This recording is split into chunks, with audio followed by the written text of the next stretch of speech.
Mi madre fue maestra de preescolar, fue mi primer maestra, fue la que me enseñó a leer y a contar en casa. Entonces siempre desde niño tuve esa figura materna y quería ser como ella. Entonces cuando entré a la universidad, escogí la carrera de enseñanza de la literatura y de ahí no me bajé del barco. Siempre quise ser maestro. Ansío regresar a las aulas. Soy maestro en la Universidad Autónoma de Ciudad Juárez. He sido maestro por más de 18 años, 20 años de servicio ya tengo frente a grupo y es lo que más amo en esta vida.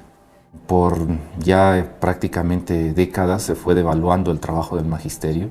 Todavía a mi madre le tocó estar en una comunidad donde reconocían al maestro como uno de los pilares en la sociedad, pero ya cuando entré yo al servicio ya nos veían como un ciudadano de segunda, como lo que tocaba en el servicio público, en las escuelas públicas, maestros mal formados, mal pagados. Toda la sociedad nos empezaba a ver con reojo, con desconfianza. Entonces, cuando llego aquí a la Secretaría de Educación Pública, digamos que lo primero que me mueve es que la sociedad se entere que el trabajo que hace el maestro frente a grupo es fundamental. Entonces ahí iniciamos una tarea con todos ellos de demostrar a todo mundo de que somos algo importante en la transformación de este país, todos los maestros y sin duda también los bibliotecarios, que también son héroes anónimos que están ahí en las comunidades tratando de promover la lectura, a pesar de que los presidentes municipales no gustan de la lectura, de que los empresarios no quieren que la gente lea, que no lean los contratos, que los firmen nada más, que acepten la precariedad laboral todos sus trabajadores. Entonces vivimos en una sociedad que no promueve la lectura y ahí están los bibliotecarios, los maestros tratando de convencer a la infancia, a la juventud de este país de que vale la pena la lectura y que vale la pena defender la justicia, buscar la justicia en este país, porque lograron a través de los medios de comunicación, y esto ya prácticamente es más de 100 años que llevan con esta campaña, convencer a la población en general que la única manera que tenemos para salir adelante, para tener movilidad social, es a través de la educación. Eso lo fueron metiendo en la cultura no solo de México, sino de todo el mundo. Entonces los padres de familia están convencidos de que si sus hijos estudian van a salir de la pobreza, que generaron ahí un mercado grandísimo. Todo mundo quiere consumir la educación porque sueña con salir de la pobreza, con tener una vida mejor. Entonces eso genera que los empresarios pues vean a la educación como un gran negocio y el sector público lo vean como un obstáculo, traten de quitarle ese negocio o ese objeto para convertirlo en un negocio. En estos procesos de privatización no tuvieron descaro. No solamente era ganar con las colegiaturas de las escuelas o con la venta de libros de texto o con la venta de uniformes o de materiales complementarios. No solamente los empresarios se quedaban ahí, querían optimizar todo. Entonces, ¿cómo logramos que aparte de hacer un negocio de la educación, los egresados de esa educación sean sujetos conformistas, sujetos apáticos, sujetos que no van a luchar por una justicia social? Entonces, ¿qué hacen? Pues en lugar de fomentar un pensamiento crítico, pues vamos quedándonos con cuestiones superficiales, cuestiones que no formen al ciudadano como un sujeto activo, sino más como un sujeto pasivo. Unido a ello, si son pocos temas los que se van a ver, si vamos adelgazando la currícula en cuestión de temas, pues son más fáciles hacer los libros de texto. También ahí optimizamos tiempos. Si vemos menos temas, pues más fácil terminamos el libro de texto. Si vemos menos temas, pues cualquiera podría ser maestro. No necesitamos a un profesor especializado en didácticas. Cualquiera podría estar al frente de una clase en primaria, secundaria, en educación media, porque son temas sencillos. Si adelgazamos todavía más la currícula, igual y cambiamos al maestro por un teléfono o una tableta y entonces que el estudiante estudie solo. Nada más le damos las condiciones para que él sea un autodidacta. Entonces hay toda una estrategia para que hacer de la educación un negocio, no solamente con la venta de colegiaturas, sino de todo lo que rodea la educación, cómo optimizar para tener más ganancias. En el caso de Secretaría de Educación Pública, pues llevaba años estudiando a la SEP en cuestión a sus programas editoriales y yo imaginaba que aquí habría especialistas, ¿no? Que teníamos o que la SEP tenía un laboratorio, una editorial, donde había ilustradores, había editores, había especialistas en didácticas, había especialistas en contenidos por los materiales que se hacían y no era así. tan solo había funcionarios públicos que administraban recursos, que licitaban, todo se entregaba a editoriales, a despachos editoriales para que hicieran ellos el trabajo por nosotros. Y entonces ya le cambiaban el logo, le ponían el logo de la Secretaría de Educación Pública y eso era todo. Entonces habían convertido la Dirección General de Materiales Educativas en una oficina donde se turnaba el dinero público hacia los privados, digamos que en donde se redirigían los recursos. Eso en el caso aquí de Secretaría de Educación Pública. En Secretaría de Cultura todavía fue más trágico. Ahí nos encontramos que la Red Nacional de Bibliotecas, que eran 7.464 en ese momento, pues estaban abandonadas. Llevaban años sin recibir libros, que los últimos contratos que se hacían era solo para la compra de revistas, en especial 3 revistas, Nexos, Letras Libres y Arqueología Mexicana, y tan solo para que veamos el descaro de los funcionarios públicos y de estos mismos empresarios de cómo lograr sacarle el dinero de lo público para hacerlo privado.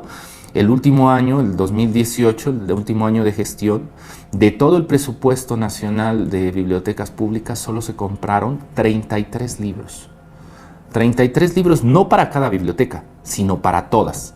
Para las 7.464 bibliotecas del país solo se adquirieron 33 libros, que por cierto no se repartieron.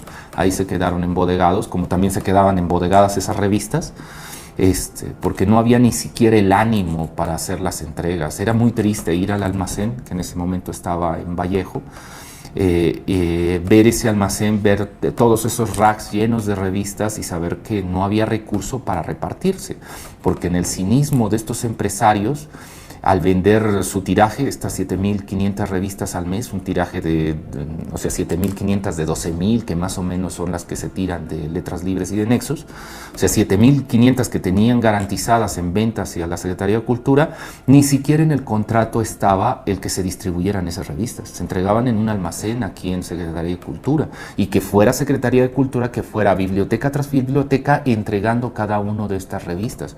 ¿Qué pasaba? Pues no había el recurso para entregarse, entonces se colocaban en un rack y se rogaba que el próximo ciclo de lluvias se inundara el almacén, como sucedía a menudo, se mojaran las revistas y se entregaran a la Conalitec para hacer pulpa y que con esa pulpa hicieran libros de texto. Ese era el procedimiento que se tenía de manera normal en la Dirección General de Bibliotecas. Ya nos entregaban revistas, todo el presupuesto se lo estaban gastando entre mantener los servicios de la Vasconcelos, de la Biblioteca México, y hacer un congreso al año donde traían a los directores de bibliotecas estatales para discutir los temas apremiantes de las bibliotecas públicas, traer a intelectuales orgánicos que estuvieran en la Vasconcelos, sacarse una foto, traer a algunos intelectuales del Politécnico, de la Escuela de Biblioteconomía, que se tomaran otras fotos, traer a algunos escritores que se tomaran otras fotos y decir que íbamos muy bien, que el fomento a la lectura, el fomento de los espacios del libro como las bibliotecas iba por buen camino. El primer mes que llegamos a la Secretaría de Cultura, a la Dirección General de Bibliotecas, al ver los presupuestos, ver las operaciones, ver que de todo el presupuesto que se tenía, que eran más o menos 20 millones de pesos, pues esos 20 millones para 7.464 bibliotecas, o sea que era casi nada, pues se lo llevaban estas revistas. Entonces, ¿qué hicimos? Pues terminar el contrato que justo terminaba en el 2018 y para el 2019 no firmarlo. ¿Qué sucedió después? Vinieron los grandes ataques de esas 2 revistas y de las que les rodean, porque es todo un entramado de medios de comunicación. O sea, Letras Libres habla con sus amigos del Universal, con sus amigos del Reforma, con sus amigos del Excelsior, y empiezan entre todos una campaña sucia en contra de bibliotecas, acusándonos de que pues no teníamos estudios para estar al frente de la dirección. O sea, a pesar de que el anterior director solo fue licenciado en letras, pero uno que tuviera títulos de posgrado no debería estar al frente de bibliotecas porque no tenía los títulos especializados en biblioteconomía. No, lo que no tenía era pues, compromisos para firmar contratos como los que había, y entonces no les funcionaba estar ahí al frente.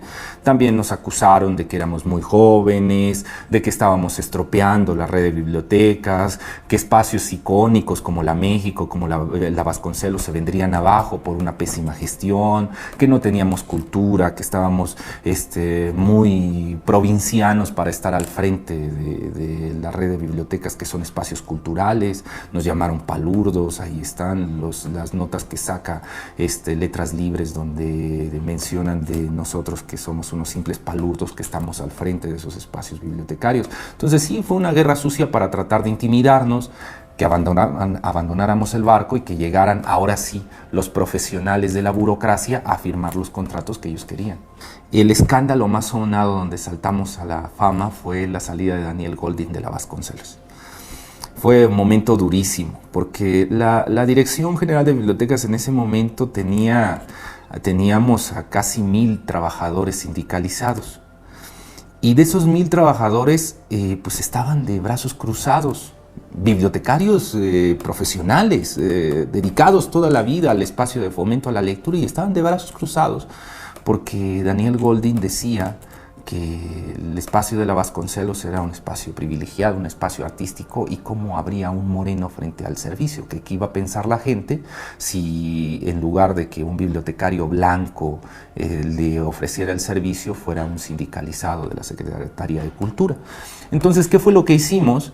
Pues primero hablar con los trabajadores, solidarizarnos con ellos, recordar los viejos tiempos cuando la Biblioteca de México no era el jardín de estos intelectuales orgánicos, cuando la Vasconcelos siempre nació como un espacio tomado por ellos, ¿no? Nunca fue un espacio público, siempre era el espacio de recreo de unos cuantos, de los amigos, de los directores, de los amigos, de los secretarios de Cultura. En cambio la México no, la México sí tuvo en su momento era un espacio cultural abierto. Entonces, primero era recordar los viejos tiempos cuando estos trabajadores estaban al frente de las instituciones, y después organizarnos. ¿Cómo recuperaríamos la México y la Vasconcelos? Y fuimos por ella. Terminamos con todos los contratos que tenía Daniel Goldin. Había contratos horrendos, ¿no? Por ejemplo, tenía un cuarto de guerra de unas 20 personas donde se dedicaban exclusivamente a hacer contenidos en Facebook, en TikTok, en Twitter, en Instagram, exclusivamente. ¿Qué relación tenía eso con el servicio de bibliotecas? ¿Quién sabe? Pero según él era algo fundamental, puestos de alto funcionario, los que estaban ahí. Había otro puesto que él había creado, de un funcionario que se la pasaba viajando por todas las bibliotecas del mundo, para mandarle notitas de cuáles eran los programas que estaba haciendo la Biblioteca Nacional en España, en Italia, en Noruega, en Finlandia. También un puesto de alto funcionario pagado con dinero público. Y sí, terminamos con todos esos contratos por honorarios. Se molestaron muchísimo ese colectivo, más de 40 personas que tenía muy cercanas con estos puestos de funcionarios, Daniel Goldin. Y tomamos la Vasconcelos con los sindicalizados, fuimos los trabajadores los que fuimos a tomar esos espacios.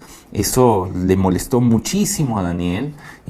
Después de la asamblea que tuvimos ahí enfrente de todos esos trabajadores, hizo el berrinche de su vida, y renunció él, pero se empezó a difundir la mentira de que yo había ido a decirle, ¿sabes qué? Vas a tomar tu escritorio. Además que tenía un escritorio gigantesco de madera, y que según yo le había dicho, tomas ese escritorio y te bajas al sótano, cosa que no había tampoco sótano. Lo que trataban de decir es que el área de oficina, como es un lugar muy peculiar diseñado por Kalash, está en un espacio bajo, está en un nivel bajo, no es un sótano, en realidad es un lugar arquitectónico bien diseñado donde están las oficinas de la Vasconcelos. Aparentemente el chisme era ese, que se le había faltado al respeto diciéndole que tomara su escritorio y que se bajara al sótano. Era una mentira y todos los de Cultura sabían. Daniel Goldin siempre tuvo problemas con los trabajadores de la Vasconcelos, era un sujeto prepotente, era un sujeto que gozaba de sus privilegios, por ejemplo, tan solo para ver los abusos que había en bibliotecas. Mientras que las 7.464 bibliotecas no tenían presupuesto, la Vasconcelos, que se llevaba una gran parte junto con Nexos y Letras Libres del presupuesto de la red, Tenía, por ejemplo, Daniel Goldin como privilegios, aparte de sus choferes y de sus servicios médicos de funcionario y sus celulares y todos los privilegios que tenía, él tenía en la parte de atrás de la Vasconcelos un jardín secreto. Había una instalación que no conoce el público que va a la Vasconcelos, que son las ruinas de una termoeléctrica donada por CFE en ese momento, que él acondicionó y mandó destruir uno de los muros y puso un muro de cristal gigantesco, hizo una especie de jardines colgantes en esa termoeléctrica, y era un lugar privado donde él, te lo decía cuando platicabas con él, donde cuando necesitaba inspiración se iba a su jardín secreto a inspirarse, y todos los trabajadores sindicalizados que tenía la Vasconcelos los tenía ahí escondidos en ese jardín, trabajándole como jardineros cuando debieron estar trabajando al frente de la Vasconcelos dando los servicios. Pero como era gente morena, no podía estar al frente de servicios. Entonces los mandaba a ese jardín secreto que tenía él para que atendieran las plantas. Y claro, ahí hacía sus comilonas, ahí hacía los encuentros con sus amigos, o sea, era de un cinismo. Recuerdo la primera vez que hablé con él, que me presumió en su jardín y llevarme y ver a los trabajadores sindicalizados agachando la cabeza, porque venía Daniel Goldin y no podían pararse enfrente de él porque él se podía molestar, porque él estaba llevando a la visita a que conociera las instalaciones de la Vasconcelos. Entonces tenía atemorizado a todo el personal. Eso es lo que encontramos en la Secretaría de Cultura, un abuso de autoridad, un narcisismo por parte de los funcionarios, una desviación de los recursos. Como son temas subjetivos, la cuestión cultural, ¿cuánto cuesta una revista? ¿Cuánto cuesta un libro? ¿Cuánto cuesta una obra de arte? ¿Cuánto cuesta una biblioteca? Al final, el creador de la obra la tasa, y si alguien dice, pues esto cuesta para mí 10 millones de pesos, pues, y hay un funcionario público que quiera dárselos, pues se los da. Y no hay manera ni siquiera de cómo fiscalizar o de cómo quejarse y decir es que ahí hay un esquema de corrupción. No, no. Es simplemente arte y el arte cuesta. Podría decir que es la primera vez en este sexenio que un director general de bibliotecas visitó una biblioteca municipal, cosa que no se hacía. Se instalaban bibliotecas municipales, pero no iba el director de bibliotecas. Sí salía de sus banquetes, de sus desayunos, de sus cenas con empresarios. Era tal vez para instalar una reforma a una biblioteca estatal, pero municipal, ninguna. Entonces me siento muy orgulloso de que visitamos cientos de bibliotecas municipales. Fue la primera vez que fuimos. Nos metimos, por ejemplo, al Triángulo Dorado. Estuvimos en Durango, estuvimos en Sinaloa, estuvimos en Chihuahua. Por ejemplo, fuimos a instalar la biblioteca en Tamazula de Durango, la biblioteca municipal. Eso me siento muy orgulloso de que las visitáramos y tratáramos de remediar los problemas inmediatos, el agua, los muros, los pisos.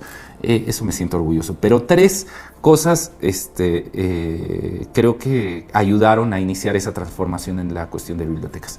Primero, no firmar los contratos de letras libres y de nexos, y sí comprar libros para empezar a enviarlos a las bibliotecas municipales. Entonces reactivamos la entrega de libros a esas bibliotecas. Eso me llena de mucho orgullo. Segunda cosa, fusionar la Biblioteca Vasconcelos con la Biblioteca México. Dentro de estos esquemas que hicieron para desviar los recursos había mucha duplicidad. ¿Qué encontramos? Pues que los puestos que se tenían en la México y en la Vasconcelos, que eran muy parecidos, pues se duplicaban. Entonces había la estructura de la México y la estructura de la Vasconcelos, y eso que la biblioteca estaba a unos cuantos kilómetros de distancia. Entonces, ¿qué hicimos?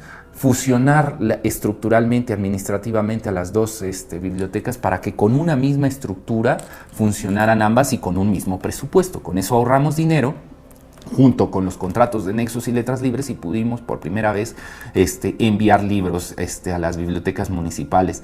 Nos sentimos muy orgullosos de que en total, hablaba con el compañero Borja, que ahora es el director de Bibliotecas Nacional, que en este sexenio logramos enviar a las 7,464 bibliotecas. ¿Qué cambio? De 3 millones a 33. Esa fue la gran transformación. Y el último punto, la reforma a la Ley General de Bibliotecas. Había una Ley General de Bibliotecas rarísima. Rarísima, ¿por qué? Porque no había, en todos sus artículos, no había una mención al bibliotecario. Se hablaba de los libros, de la biblioteca como espacio físico, se hablaba de las entregas, se hablaba de la catalogación, pero no se hablaba del bibliotecario. Algo que hicimos los primeros días fue un censo con los bibliotecarios del país para preguntarle algo básico, como reconocimiento de su trabajo, que tiene que ver con su situación laboral. ¿Cuánto ganas? Y el censo nos arrojó que en promedio el bibliotecario en el 2018 ganaba 1.500 pesos mensuales.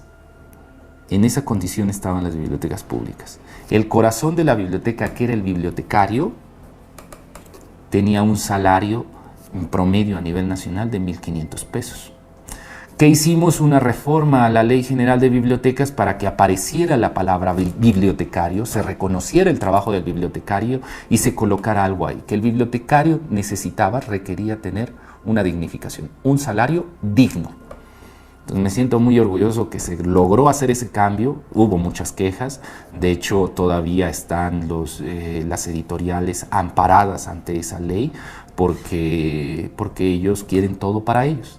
Entonces que intentan quitar hasta las cuestiones mínimas, ¿no? Como esto de dignificar el trabajo del bibliotecario. Entonces de eso me siento orgulloso, de estos tres elementos. Aquí, por ejemplo, se supone que en la dirección está encargada de hacer los libros de texto y el material complementario que va para las bibliotecas de aula. Bueno, pues misteriosamente, aunque nos encargamos de eso, los funcionarios, pues al parecer no podían hacer esos acervos bibliográficos, porque no tenían los elementos. Entonces, ¿qué se hacía? Se contrataba nexos para que ellos armaran las bibliotecas por nosotros, que nos dijeran cuáles eran los libros que se podían adquirir y que los adquirieran por nosotros, que se triangulara el dinero, claro, con una ganancia para ellos. Entonces, en el 2017 se le dan 9 millones de pesos un poco más de 9 millones por comprar 20 libros. Y en el 2018 se le vuelven a dar otros 9 millones, en total casi 20 millones de pesos se le dio a Nexos por adquisición de 46 títulos. En este caso son títulos, los derechos de 46 títulos para que se pudieran armar las colecciones hacia las bibliotecas de aula de las escuelas. Entonces ya encontramos, digamos, las redes entre Nexos y Letras Libres hacia los libros de texto, ya estaban, pero surgen nuevos actores, que es la Cámara Nacional de la Industria Editorial, y no hablamos de los 200 editoriales que están ahí afiliadas, sino en realidad las 4 grandes que manejan a contentillo a la Cámara, que es SM, Castillo, Trillas y Santillana. Entre estas 4 se llevaban el 90% de la compra de los libros de secundaria, que esa compra implicaba 1.500 millones al año. Lo que llegamos, al igual que el tema de bibliotecas, fue ver la condición en que estaba el magisterio, cómo el magisterio se vinculaba a los libros, hacer sondeos de en qué condición se encontraba, pero también cuál era el valor que le daban los maestros a los materiales educativos, y después hicimos una gran estrategia, salir a todo el país para ir organizando al magisterio para la gran lucha, que era frenar estos procesos de privatización.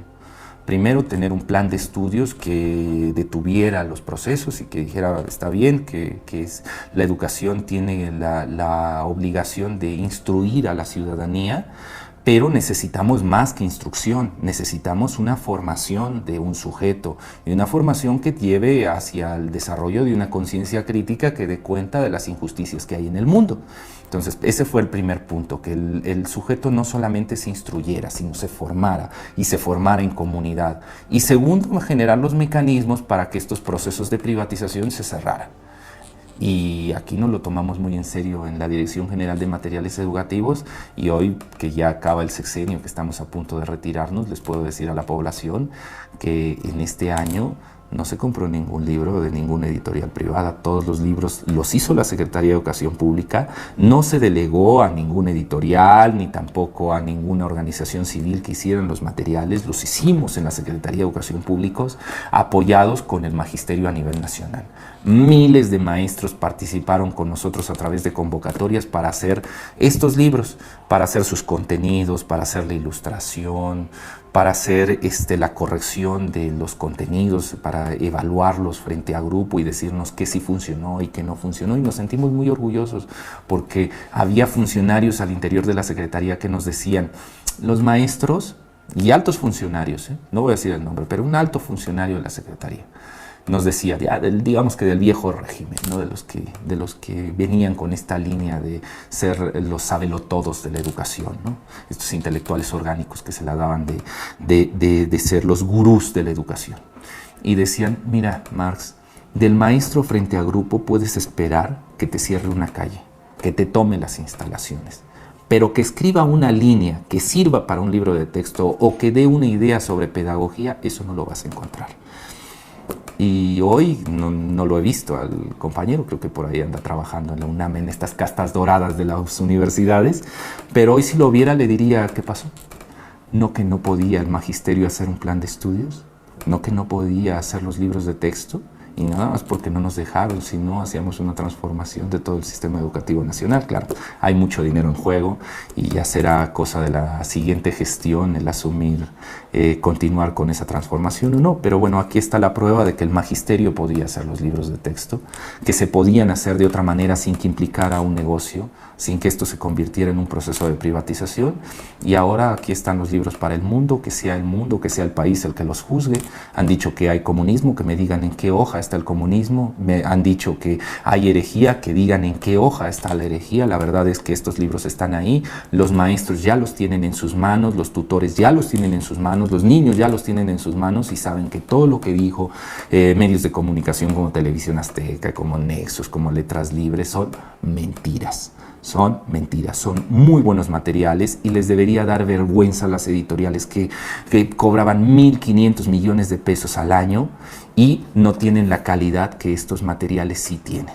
Estos materiales, para que veamos el cambio, mientras que cada libro de estos con el viejo régimen costaba entre 2 y 5 millones, tan solo los contenidos, ya no hablamos de la hoja de papel, la tinta, la distribución, no, tan solo el armado de los contenidos, entre 2 y 5 millones cada libro.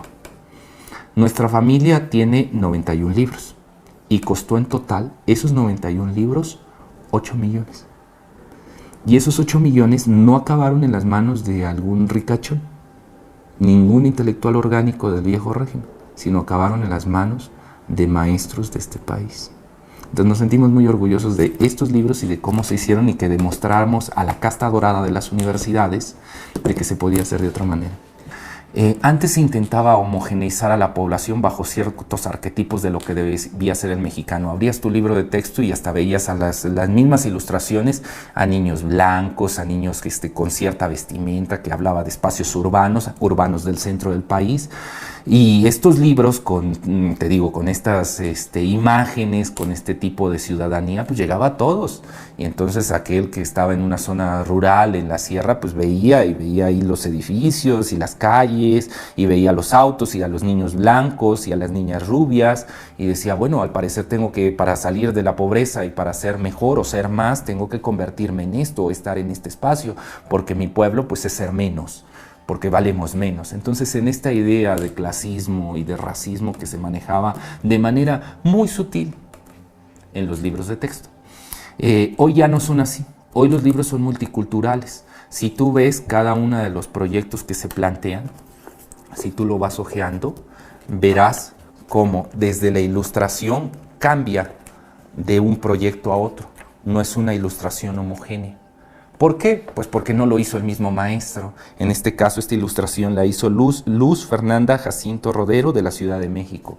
Pero después te puedes encontrar a Alex Flores Ávila, de Puebla, con otra técnica artística. Y lo mismo pasa en los contenidos. Se abordan desde visiones multiculturales, porque no se le pidió al maestro, ¿sabe qué? Imagine el mejor ciudadano posible que viva en una zona urbana y desde ahí arme los contenidos. No. Imagine su salón de clase, imagine su cultura, imagine su territorio y desde ahí arme las actividades. Entonces los libros, en primer lugar, son multiculturales y le enseñan a la población que no importa que seas un ciudadano de una zona urbana o de una zona rural, que no importa que seas del centro, del sur o del norte, todos aportamos en la construcción de este país y todas las personas somos importantes. Y que esta fantasía de ser más o ser menos es una manera de dividir a la población y que tú debes ser capaz, a través del trabajo comunitario, de reconocer que vivimos en un país multicultural, diverso y que todos debemos de aportar. Entonces, eso en un primer nivel. Ahora dirás tú, bueno, ¿y eso cómo logramos hacer un trabajo homogéneo? Es decir, sí, vemos que en los libros se trabaja el multiculturalismo y que cada salón trabajará los proyectos de manera diversa, pero ¿cómo logramos formar una ciudadanía que tenga valores homogéneos para la construcción de un nuevo México? Pues a través del pensamiento crítico. Lo que ayudan estos libros es a decirle a la población, no más, no más abusos.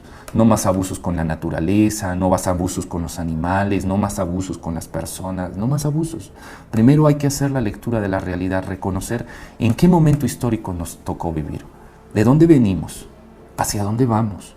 Y después de esas lecturas de la realidad, ¿qué vamos a hacer para cambiar las injusticias que encontramos en nuestro territorio? Y cómo los contenidos que se han desarrollado a lo largo de la historia de la humanidad, los contenidos de ciencias naturales, de ciencias sociales, de matemáticas, de lenguaje, cómo esos contenidos van a ayudar a hacer esa transformación. Entonces, eso es pensamiento crítico. Si logramos desarrollar en los estudiantes pensamiento crítico en todos, no solamente en zonas urbanas, sino en todos, entonces lograremos formar una nueva ciudadanía que logre resolver los problemas sociales que tenemos en el día a día, ya sea los urbanos o los rurales. Pero creo que todo responde digamos que a la desesperación que tienen estos intelectuales orgánicos porque continúen los contratos o porque se reactiven los contratos que antes tenían.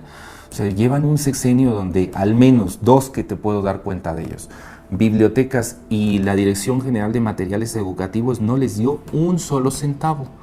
Y no porque dijéramos, es que los materiales de letras libres y de Nexos son materiales que no deberían divulgarse, no, sino porque es abusiva la situación. ¿Cómo puedes tú, dándote cuenta cómo están las bibliotecas públicas, generar un contrato como el que platicábamos? Un contrato de 7.500 revistas de un tiraje que tienes de 12.000. Y luego ni siquiera en el contrato está la condición de que tú le entregues en cada una de esas bibliotecas municipales. No, sino que la vas a entregar en un almacén para que ahí cuando llegue la lluvia se estropeen y desaparezca las pruebas del delito, ¿no? Entonces, ese tipo de cosas es en lo que estamos en contra. Acabar con esos abusos, con esos contratos de empresarios que no les importa ni la cultura, ni la educación, ni la literatura, ni la política. Lo único que quieren es tener un beneficio económico. Frente a ellos van a encontrar una barrera. Aquí le digo a todos los demás empresarios que no tienen ese ánimo de lucro desmedido, a todas esas editoriales pequeñas que hacen sus libros, saben muy bien que tenemos colecciones como la Biblioteca Centenaria, donde han participado editoriales muy pequeñitas a través de convocatorias abiertas, transparentes, donde vale lo mismo los libros de Trillas, los libros de Santillana, los libros de SM que los libros de aquella editorial pequeña que hace las cuestiones artesanales. Cuando se generan proyectos así, y participan todos de manera horizontal, no importa, pero ya cuando te están obligando a sentarte, a que tienes que firmar un contrato con tal editorial o con tal revista porque es amigo de tal secretario, es amigo de este otro, porque está casado con tal, porque su hijo es por todas estas relaciones de compadrazgos, de nepotismo que hay, por ahí no vamos. Y es que estábamos rodeados de esas, lo que se han llamado puertas giratorias. O sea, ver quién era el director, la directora general de materiales educativos o la de desarrollo curricular en el sexenio anterior. ¿Acaso no eran las directoras de editoriales como Castillo y como SM? O sea, vemos que en estas ansias de ganar por ganar, de hacer que los negocios sean más productivos, van acomodando estos empresarios en puestos clave a funcionarios públicos que les van a liberar esos contratos. Bueno, frente a esa situación decimos no más. No vamos a continuar, y no importa que sea Salinas Pliego, no importa que sea Aguilar, no importa que sea Krause, no importa que muevan a todos sus amigos en el Universal, en el Reforma, para que nos estén todos los días calumniando, no importa, no vamos a firmar esos contratos, a menos de que ellos cambien. ¿Cómo van a cambiar? Pues que todos valemos igual, que todas las empresas valen lo mismo y que no debe de haber unas condiciones de privilegio. No podemos nosotros beneficiar a unos para perjudicar a otros. Y que si somos justos frente a todas las injusticias que se vieron en este país, los primeros que debemos colocar al frente son aquellos que habían quedado rezagados, es decir, a la población más empobrecida. Entonces, se pueden hacer muchas cosas en beneficio de la población. Es mentira lo que decían de que se necesitaba más recurso. No se necesita más recurso en las instituciones. Y lo que se necesita es tener las manos limpias y no entregarlo a aquellos voraces que intentan tragarse todo, ¿no? Hay todo un entramado, ¿no? En el caso de Salinas Pliego, bueno, pues él tiene convenios con Grupo Prisa para la difusión de los contenidos de Grupo Prisa, y Grupo Prisa es dueño de Santillana. Entonces, cuando empieza uno a rascar, ve el contubernio, los compadrazgos, el cómo una mano tapa la otra, ¿no?